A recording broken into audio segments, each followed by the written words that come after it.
Summer of Cortachy by Elliott O'Donnell. Recording by Grant Love. What ancient Scottish or Irish family has not its family ghost? A banshee, the heritage of Niall of the Nine Hostages, is still the unenviable possession of his descendants, the O'Donnells. And I, who am a member of the clan, have both seen and heard it several times. As it appears to me, it resembles the decapitated head of a prehistoric woman, and I shall never forget my feelings one night when, aroused from slumber by its ghastly wailing, I stumbled frantically out of bed and, groping my way upstairs in the dark, without venturing to look to the left or right, lest I should see something horrible, found every inmate of the house huddled together on the landing, paralysed with fear. I did not see it on that occasion, but on the following morning, as I had anticipated, I received the news that a near and dear relative had died. Possessing such an heirloom myself, I can therefore readily sympathise with those who own a similar treasure. Such, for example, as the famous, or rather infamous, drummer of Cortachy Castle, who is invariably heard beating a tattoo before the death of a member of the clan of Ogilvy. Mrs. Crowe, in her Night Side of Nature, referring to the haunting, says, Miss D, a relative of the present Lady C, who had been staying some time with the Earl and Countess at their seat near Dundee, was invited to spend a few days at Cortachy Castle, with the Earl and Countess of Airlie. She went, and whilst she was dressing for dinner the first evening of her arrival, she heard a strain of music under her window, which finally resolved itself into a well-defined sound of a drum. When her maid came upstairs, she made some inquiries about the drummer that was playing near the house, but the maid knew nothing on the subject. For the moment, the circumstance passed from Miss D.'s mind, but, recurring to her again during the dinner, she said, addressing Lord Airlie, "My lord, who is your drummer?"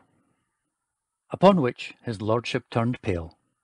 Lady Airlie looked distressed, and several of the company, who all heard the question, embarrassed, whilst the lady, perceiving that she had made some unpleasant allusion, although she knew not to what their feelings referred, forbore further inquiry till she reached the drawing-room, when, having mentioned the circumstance again to a member of the family, she was answered, "What, have you never heard of the drummer boy?" "No," replied Miss D. "Who in the world is he?" "Why," replied the other, "he is a person who goes about the house playing his drum, whenever there is a death impending in the family. The last time he was heard was shortly before the death of the last Countess, the Earl's former wife. And that is why Lord Airlie became so pale when you mentioned it. The drummer boy is a very unpleasant subject in this family, I assure you." Miss D. was naturally much concerned, and indeed not a little frightened at this explanation, and her alarm being augmented by hearing the sounds on the following day, she took her departure from Cortachy Castle and returned to Lord C.'s, where she related this strange circumstance to the family, through whom the information reached me. This affair was very generally known in the north, and we awaited the event with interest. The melancholy death of the Countess, about 5 or 6 months afterwards, at Brighton, sadly verified the prognostications. I have heard that a paper was found in her desk after her death, declaring her conviction that the drum was for her. Mrs. Crowe goes on to explain the origin of the phenomenon. According to legend, she says, there was once at Cortachy a drummer who, incurring the jealousy of the then Lord Airlie, was thrust into his own drum and flung from a window of the tower, in which, by the way, Miss D. slept. Before being put to death thus, the drummer is stated to have said he would for ever after haunt the Airlie family, a threat he has obviously been permitted to fulfil. During one of my visits to Scotland, I stayed some days in Forfarshire, not far from Cortachy, Among the visitors at my hotel was a very old gentleman of the name of Porter, who informed me that when a boy he used to visit some relatives who, at the time, lived within easy walking distance of Cortachy. One of these relatives was a lad of about 14 named Elliott, with whom he had always been the closest of friends. The recollection of their many adventures evidently afforded Mr. Porter infinite amusement, and one of these adventures in particular, he told me, was as fresh in his mind as if it had happened yesterday. Looking back upon it now, he said, with a faraway look in his eyes, it certainly was a strange coincidence. And if you are interested in the hauntings of Cortachy, Mr. O'Donnell, you may perhaps like to hear the account of my ghostly experiences in the neighbourhood. Of course I replied that nothing would give me greater pleasure, and Mr. Porter forthwith began his story. One misty night in October, my friend Elliott and I, both being keen on rabbiting, determined to visit a spinney adjoining the Cortachy estate, in pursuit of our quarry. Elliott had chosen this particular night, thinking, under cover of the mist, to escape the vigilance of the keepers, who had more than once threatened to take him before the laird for trespassing. To gain access to the spinney, we had to climb a granite wall and drop on the other side. The drop, in addition to being steep, being rendered all the more precarious by reason of the man-traps the keepers were in the habit of setting. When I got astride the wall and peered into the well-like darkness at our feet, and heard the grim rustling of the wind through the giant pines ahead of me, I would have given all I possessed to have found myself snug and warm in bed. But Elliott was of a different kidney. He had come prepared for excitement, and he meant to have it. For some seconds we both waited on the wall in breathless silence, and then Elliott, with a reckless disregard of what might be in store for him, gently let himself drop, and I, fearing more, if anything, than the present danger, to be forever after branded as a coward if I held back, timidly followed suit. By a great stroke of luck, we alighted in safety on a soft carpeting of moss. Not a word was spoken, but, falling on hands and knees, and guiding ourselves by means of a dark lantern Elliott had bought second-hand from the village blacksmith, we crept on all fours along a tiny bramble-covered path that, after innumerable windings, eventually brought us into a broad glade shut in on all sides by lofty trees. Elliott prospected the spot, first of all, to see no keepers were about, and we then crawled into it, and, approaching the nearest burrows, set to work at once with our ferrets. 3 rabbits were captured in this fashion, and we were eagerly anticipating the taking of more, when a sensation of icy coldness suddenly stole over us, and, on looking round, we perceived, to our utmost consternation, a very tall keeper standing only a few yards away from us. For once in a way, Elliott was nonplussed, and a deathly silence ensued. It was too dark for us to see the figure of the keeper very distinctly, and we could only distinguish a gleaming white face set on a very slight and perpendicular frame, and a round, glittering something that puzzled us both exceedingly.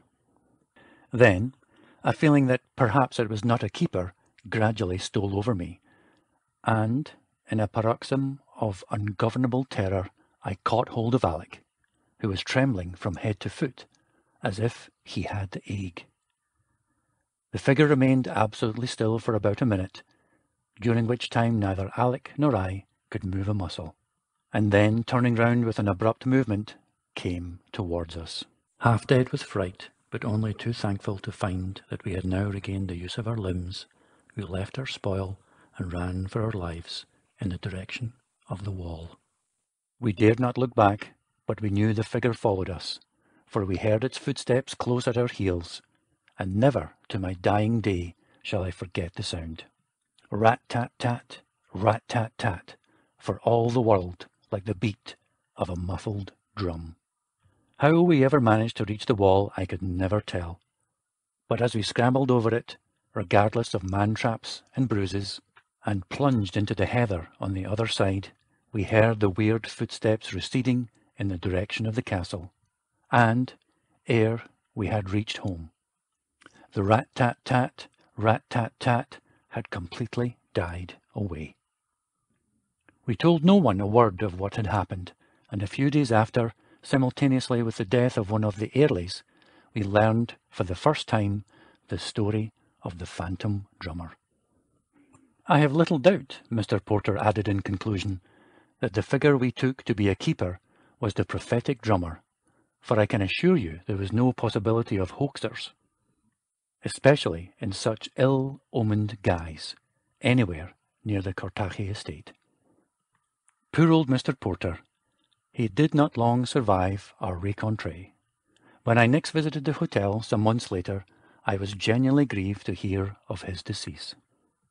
His story had greatly fascinated me, for I loved the solitude of the pines, and have myself from time to time witnessed many remarkable occult phenomena under the shadow of their lofty summits.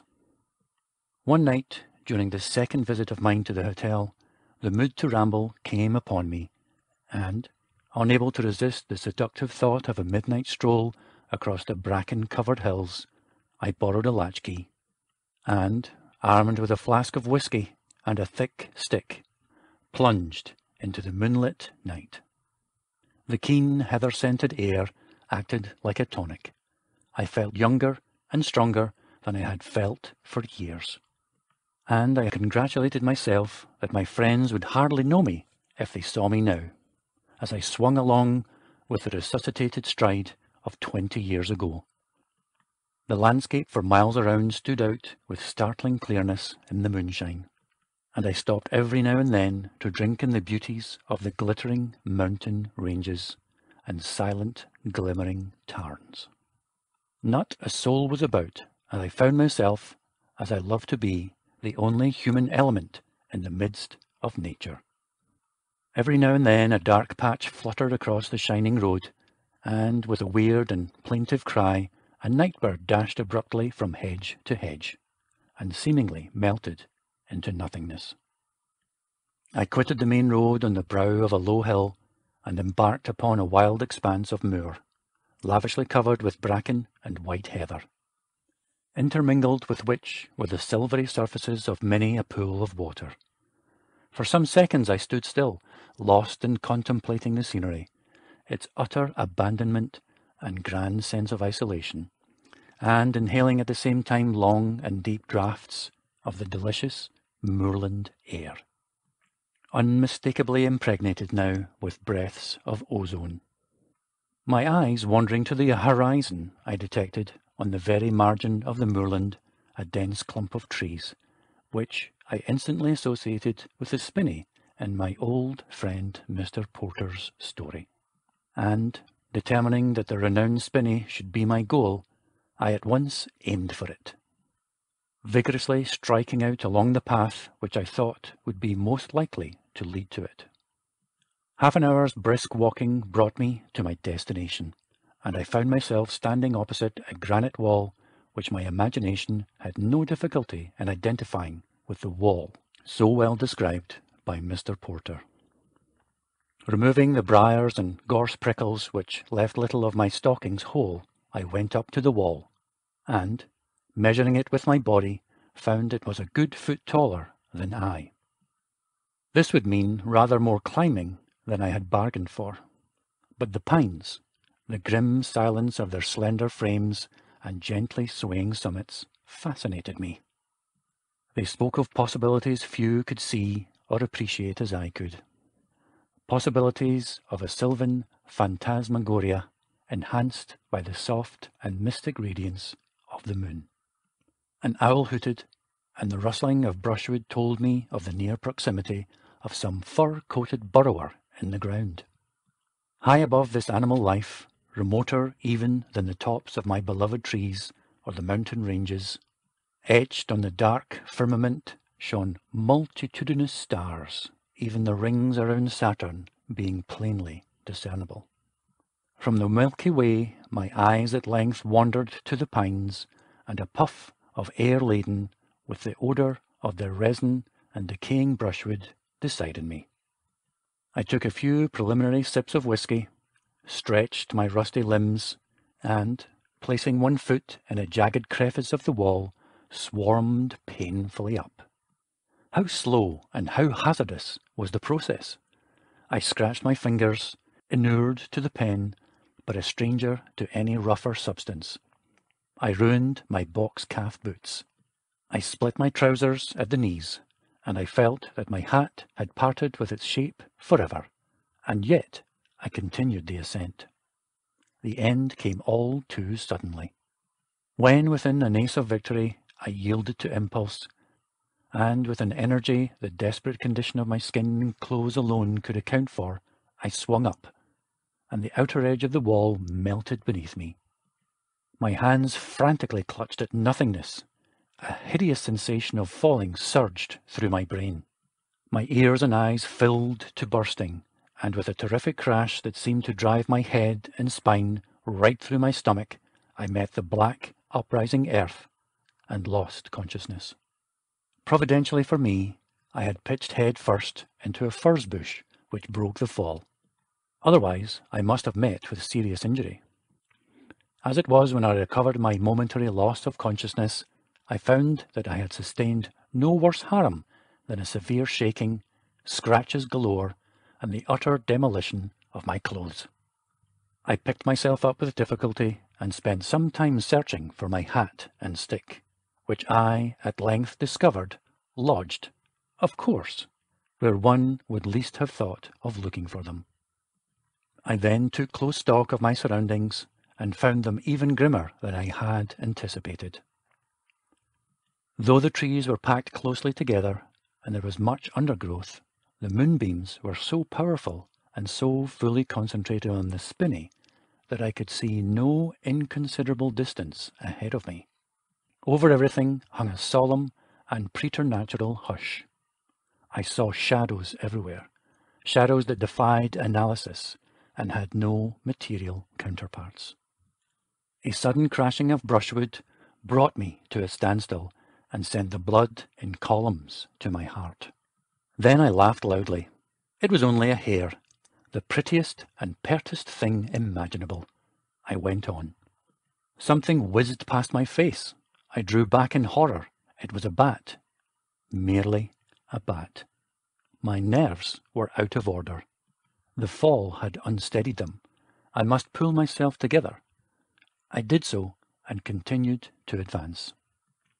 A shadow, long, narrow, and grotesque, fell across my path and sent 1,001 icy shivers down my back. In an agony of terror, I shut my eyes and plunged madly on. Something struck me in the face and hurled me back.